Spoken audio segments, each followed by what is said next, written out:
नमस्ते बिहार, नमस्ते बिहार, जय बिहार। दिल्ली के तालकटोरा स्टेडियम में आज आयोजित बिहार डेवलपमेंट समिट में मैं आप सभी का स्वागत करता हूं, आप सभी का अभिनंदन करता हूं। मैं आभार व्यक्त करता हूं भारत सरकार के माननीय वस्त्र मंत्री अभिभावक तुल्य आदरणीय गिरिराज सिंह जी का, जिन्होंने आज इस कार्यक्रम में अपनी गरिमामयी उपस्थिति से उसे विशेष बनाया है। मैं स्वागत करता हूं और आभार व्यक्त करता हूं बिहार के माननीय उप मुख्यमंत्री आदरणीय विजय कुमार सिन्हा जी का, जिन्होंने अपने अति व्यस्त कार्यक्रम में से आज समय दिया।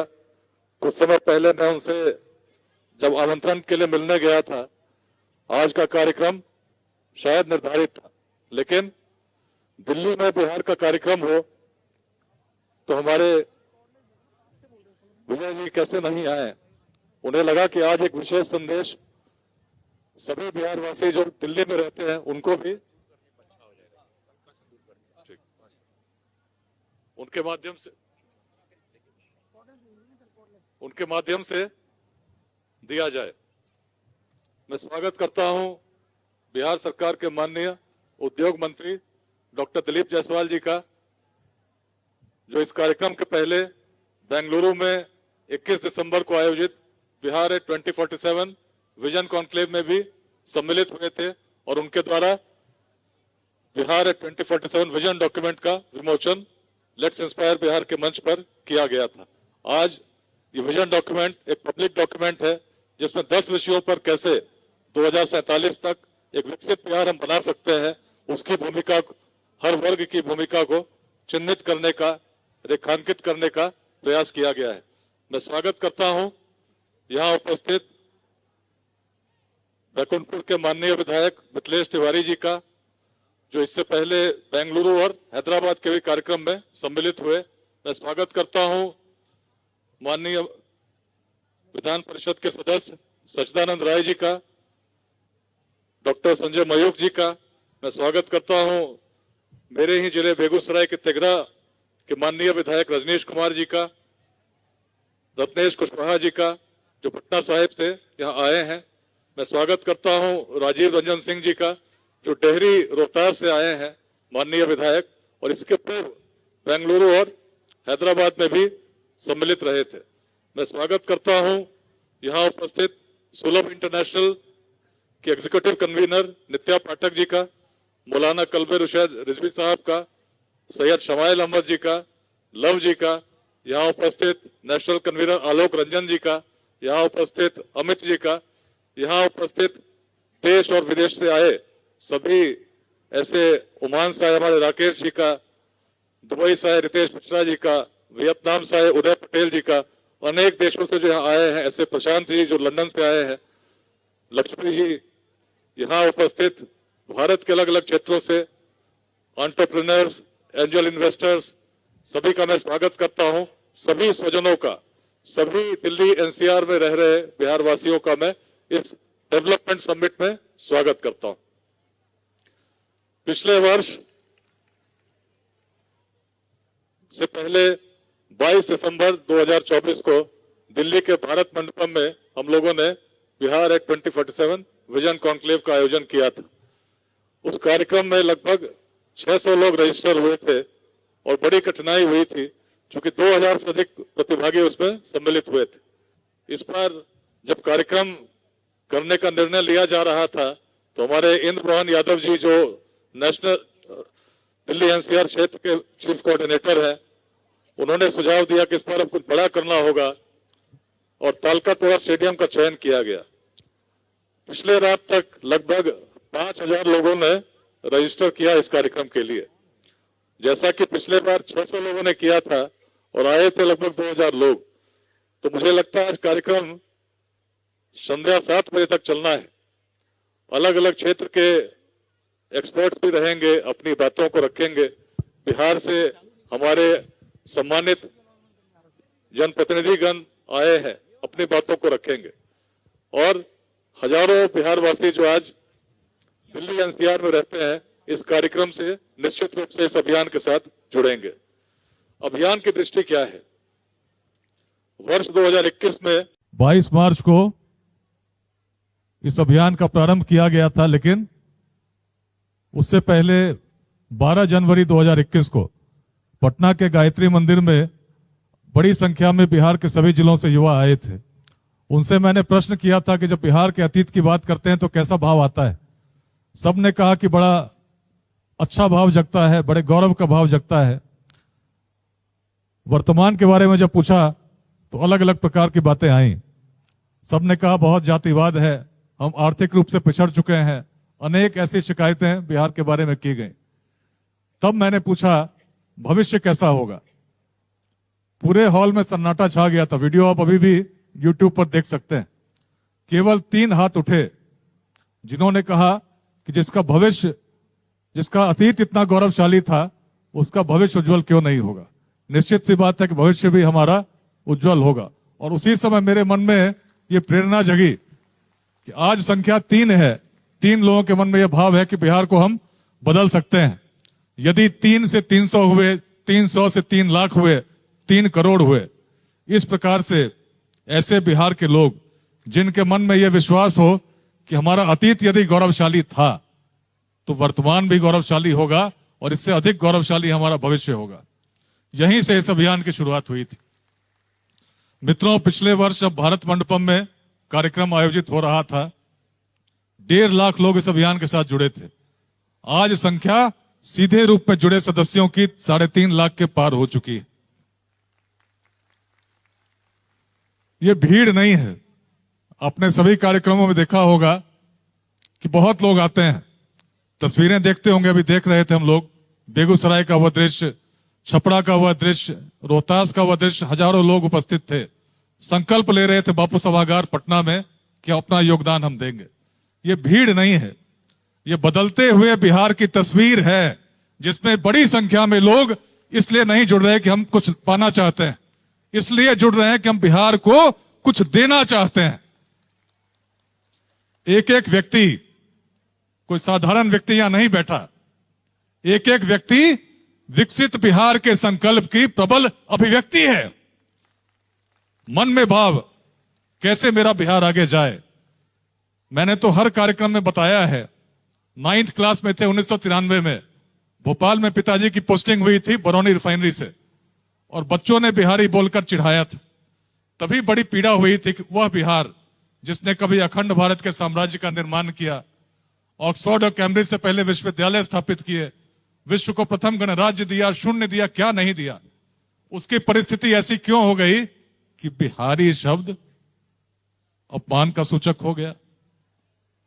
अपने जीवन काल में मैं क्या कर सकता हूं जिससे बिहारी शब्द पुनः सम्मान का प्रतीक बने।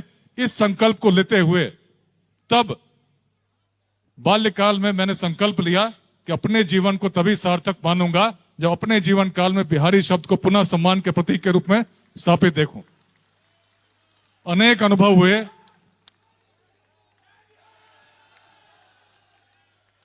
जीवन के अनेक अनुभव रहे। आईआईटी की तैयारी जब कर रहे थे, पेपर लीक हुआ।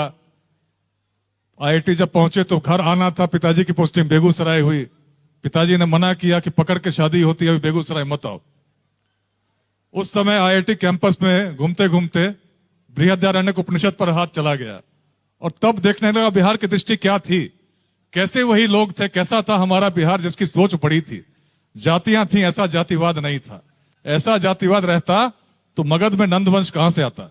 ऐसा जातिवाद रहता तो आचार्य चाणक्य भी अपने जाति के युवक की खोज करने निकल जाते। अलग लोग थे हम। आज क्या स्थिति हो गई, आपस में संघर्ष कर रहे हैं। लेकिन लेट्स इंस्पायर बिहार इस अभियान में जाति, संप्रदाय, लिंग भेद, विचारधाराओं के मतभेद से ऊपर उठकर हम जोड़ने का प्रयास कर रहे हैं और प्रयास निश्चित सफल होगा। आज 3.5 लाख लोग जुड़े हैं, बात मान के रखिएगा। आज दिल्ली का तालकटोरा स्टेडियम हम लोग आज भर रहे हैं। तिथि मैं नहीं बताऊंगा, अगला कार्यक्रम दिल्ली में जब होगा तो रामलीला मैदान में ही होगा, इसका मुझे पूरा विश्वास। स्टार्टअप समिट जब पटना में आयोजित हुआ था विद्यापति भवन में, तो मैंने कहा था अगला कार्यक्रम और बड़ा होगा। जब रविंद्र भवन में कार्यक्रम हुआ तब मैंने कहा अगला स्टार्टअप समिट जब करेंगे और आगे जाएंगे, और मेरा सपना है कि पटना का गांधी मैदान छोटा पड़ जाए, इतने स्टार्टअप की क्रांति बिहार में आ जाए। कैसे बदलेगा बिहार? जब हर व्यक्ति अपने अपने हिस्से के बिहार में कुछ योगदान का प्रयास करे। यदि हम सोचेंगे कोई दूसरा आएगा और बदल देगा, हो सकता है अनेक परिवर्तन होंगे, लेकिन जब तक अपनी भूमिका को हम सुनिश्चित नहीं करते तो बड़ा परिवर्तन नहीं होगा। बिहार आज भारत का पर कैपिटा इनकम में भारत का सबसे पिछड़ा राज्य है। यदि हम विकसित भारत का निर्माण चाहते हैं तो हमें ऐसे बिहार का निर्माण करना होगा जिसमें 2047 तक किसी व्यक्ति को शिक्षा, रोजगार या स्वास्थ्य के लिए बिहार से बाहर जाने की आवश्यकता नहीं हो। और ये तभी संभव है जब हर पंचायत में बड़ी संख्या में नए हमारे युवा जॉब सीकर्स नहीं, जॉब क्रिएटर्स बने, नए उद्योग लगाने की संकल्पना बाल्यकाल से मन में लेकर आए। इसीलिए शमाइल अहमद जी 25,000 विद्यालयों के साथ इस अभियान को शक्ति प्रदान कर रहे हैं। इनके अलावा अनेक विद्यालय अलग अलग क्षेत्रों में आज इस अभियान का प्रसार कर रहे हैं। लाखों लोग जुड़े हैं एक भाव के साथ, कैसे हम बढ़ें। विजन डॉक्यूमेंट में 2030 तक का विजन, 2040 तक का विजन और 40 से 47 तक का विजन हम लोगों ने देने का प्रयास किया, ताकि हर व्यक्ति, हर विद्यालय, हर महाविद्यालय अपनी भूमिका समझे। कैसे पर्यटन के क्षेत्र में, जल संसाधन के क्षेत्र में बिहार बदल सकता है, हर एक्सपर्ट की राय लेने की हम लोगों ने उसमें कोशिश की है। लेकिन इंप्लीमेंट कौन करेगा? हम ही लोगों को तो करना है। आज बिहार के 16 जिलों में 30 निःशुल्क शिक्षा केंद्र चलते हैं इस अभियान में। 2000 से अधिक बच्चे पढ़ते हैं जो वंचित हैं आर्थिक रूप से। लेकिन यह संख्या क्या काफी है? केवल 30 विद्यालय अब लगभग 5 साल में हम स्थापित कर पाए हैं। बिहार से बाहर रहने वाले लोग केवल अभी तक 103 लोग हैं जो बिहार से बाहर रहते हैं और अपने गांव में योगदान दे रहे हैं। हम चाहते हैं हर व्यक्ति अपने गांव के विद्यालय में कुछ योगदान दे।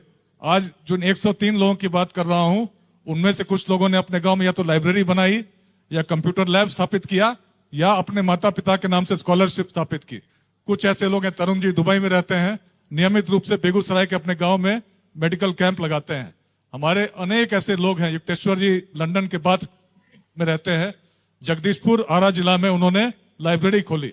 बहुत लोग हैं जो कुछ कुछ प्रयास कर रहे हैं, लेकिन 100 लोग इस अभियान में अभी तक हुए हैं। संख्या 3.5 लाख की हो चुकी है। जितने लोग आज दिल्ली एनसीआर में हैं, मैं इस कार्यक्रम में विशेष रूप से आग्रह करने आया हूं, अपने गांव से जुड़िए। जब तक गांव नहीं बदलेगा बिहार कैसे बदलेगा, और बिहार नहीं बदलेगा तो भारत कैसे बदलेगा। गांव में जुड़िए। जब भी जाते हैं, जिस रूप में जाते हैं, युवाओं का मार्गदर्शन कीजिए। हमारे युवा भटक रहे हैं, उनको बताना होगा कि सही दिशा क्या है, कैसे हम बिहार को आगे ले जा सकते हैं। अपनी अपनी भूमिका सुनिश्चित कीजिए। मैं विश्वास दिलाता हूं कि बिहार निश्चित बदलेगा।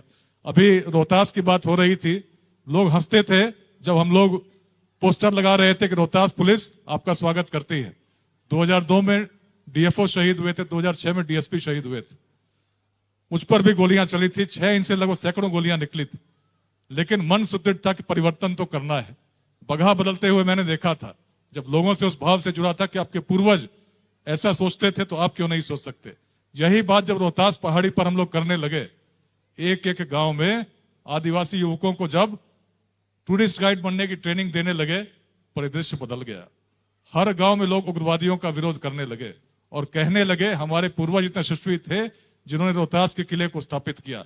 आज रोहतास से बड़ी संख्या में लोग आए। कितने लोग आए हैं रोहतास से? सबने उस परिवर्तन को देखा है जिसको कभी लोग असंभव मानते थे। हमारे माननीय राजीव रंजन जी आए डेहरी से। बगहा का परिवर्तन, रोहतास का परिवर्तन कभी लोग असंभव मानते थे। अंग्रेजों ने यूनिवर्सिटी ऑफ क्राइम लिखा था, पत्रकार मिनी चंबल कहते थे। लेकिन परिवर्तन संभव मेरी वजह से नहीं हुआ, इसलिए हुआ कि लोग अपने पूर्वजों की दृष्टि से जुड़े, उस गर्व को उन्होंने अनुभव किया और वर्तमान में परिवर्तन का प्रयास किया। यही प्रयास आज पूरे बिहार में करने का प्रयास कर रहा हूं। मैं आभारी हूं गार्गी अध्याय से जुड़ी सभी बहनों का, जिनके द्वारा आज 25 विद्यालय पूरे बिहार में चलाए जा रहे हैं। उन महिलाओं का मैं आभारी हूं जिन्होंने नेतृत्व को एक नई दिशा बिहार को प्रदान की है। लेकिन संख्या बढ़ानी होगी, एक एक व्यक्ति को जोड़ना होगा। यदि हम जाति के नाम पर संघर्ष करते रहे तो बिहार नहीं बदलेगा।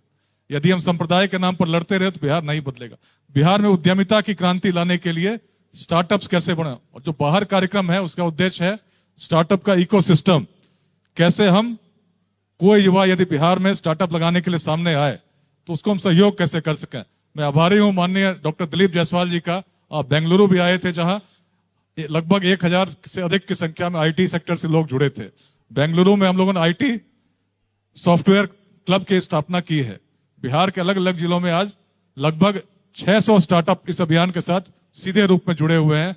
हम लोग आगे बढ़ रहे हैं, उनको सहयोग करने का प्रयास कर रहे हैं। फॉर्म भराने से लेकर हर स्तर पर उनको मार्गदर्शन देने का प्रयास कर रहे हैं। प्रयास ये है कि 2028 तक बिहार के हर जिले में कम से कम 5 स्टार्टअप ऐसे हो जाए जिसमें 100 लोगों को रोजगार मिलता हो इस अभियान के माध्यम से। ये यदि हमने कर दिया, आप देखिएगा 2028 के बाद एक ऐसी क्रांति आएगी। लेकिन मुझे सहयोग चाहिए। आज लगभग केवल 30 ऐसे स्टार्टअप हुए हैं। घोषणा हम लोगों ने 2023 में की थी, 200 के पार ले जाना है, हर जिले में कम से कम 5। इस प्रकार की संख्या के लिए जो युवा स्टार्टअप लगाने के लिए आगे बढ़ रहे हैं उनकी हैंड होल्डिंग करनी होगी। मैं आभारी हूं बिहार सरकार के माननीय उप मुख्यमंत्री विजय कुमार सिन्हा जी का। पूरे बिहार में आज राजस्व के क्षेत्र में एक बड़ा परिवर्तन होने जा रहा है। पुलिस में रहा हूं, मैंने देखा है भाई भाई से लड़ता रहा है केवल एक जमीन के टुकड़े को लेकर, और आपस में संघर्ष बढ़ता रहा है। यदि राजस्व के क्षेत्र में बड़ा परिवर्तन हुआ, जो इसके लिए आप निरंतर प्रयास कर रहे हैं, देखिएगा बिहार की गति जो 2047 तक हम सोच रहे हैं, बहुत तीव्रता के साथ जो 15% का ग्रोथ रेट हम सोच रहे हैं, जब हम सहयोग करेंगे, आपस में संघर्ष नहीं करेंगे, बड़ी तेजी के साथ हम आगे बढ़ेंगे। मैं अंत में आदरणीय गिरिराज जी का आभार व्यक्त करता हूं। बहुत पहले आपसे बात हुई थी, आज हर कार्यक्रम आपका अति व्यस्त कार्यक्रम था, लेकिन आज हमारे बीच आप उपस्थित हुए हैं। मैं व्यक्तिगत रूप से आपका आभार व्यक्त करता हूं। मैं सभी माननीय विधायकगण का, माननीय विधान परिषद के सदस्यों का आभार व्यक्त करता हूं जो अभी मंच पर उपस्थित हैं और जो आगे आने वाले सत्रों में भी यहाँ उपस्थित होंगे। ऐसे सभी महानुभावों का मैं आभार व्यक्त करता हूं। मैं आभार व्यक्त करता हूं एक एक व्यक्ति जो यहाँ आज विकसित बिहार के संकल्प की अभिव्यक्ति बनकर उपस्थित हुए हैं, उनका हृदय से आभार व्यक्त करता हूं। हर व्यक्ति के सहयोग से ही बिहार बदलेगा, यही मेरा संदेश है। अपने अपने हिस्से के बिहार को चुनिए। अपने अपने हिस्से के बिहार में डॉक्टर आलोक तिवारी जी बैठे हैं, सासाराम के हैं। इन्होंने बड़ी संख्या में ग्रामीण चिकित्सकों को जोड़ा है पूरे बिहार में। अनेक ऐसे लोग हैं, जगन्नाथ कुंज बिहारी जी भारत भारती के साथ जुड़े हैं, पूरे देश भर में काम कर रहे हैं। बिहार में जो लोग बिहार के बाहर के हैं, अलग अलग प्रांतों के हैं, उनको भी इन्होंने अपने संगठन में जोड़ा है। और इस बार 22 मार्च को पटना के बापू सभागार में जो कार्यक्रम होगा, उसमें केवल बिहार के लोगों को हम लोग आमंत्रित नहीं कर रहे, बिहार के जो बाहर के बिहार में लोग रहते हैं उनको भी इस कार्यक्रम में हम लोग सम्मिलित करने जा रहे हैं। और भारत भारती के राष्ट्रीय अध्यक्ष विनय भाई पत्राले जी भी पुणे से उस कार्यक्रम में विशेष रूप से आएंगे। तो मैं सभी का स्वागत करता हूं और अंत में यही कहता हूं, अपने अपने हिस्से के बिहार को चुनिए। क्या योगदान कर सकते हैं चिन्हित कीजिए, थोड़ा सा प्रयास कीजिए, ये आपका अंशदान होगा। मेरा अंशदान, पिछले 5 वर्षों से कोई शनिवार रविवार परिवार के साथ नहीं रहा हूं, पूरे बिहार में घूमता रहा हूं, लोगों को जगाने का प्रयास कर रहा हूं।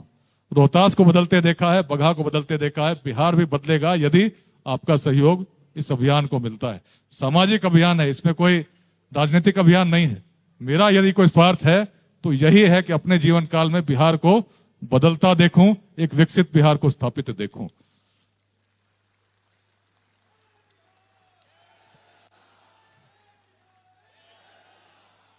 नमस्ते बिहार, नमस्ते बिहार। उस बिहार को नमस्ते जिसने प्राचीन काल में अखंड भारत के साम्राज्य का निर्माण किया था। उस बिहार को नमस्ते जिसने कभी विश्वविद्यालय स्थापित किए, और उस बिहार को नमस्ते जिसके कारण आने वाले भविष्य में विकसित भारत का सपना साकार होगा। नमस्ते बिहार।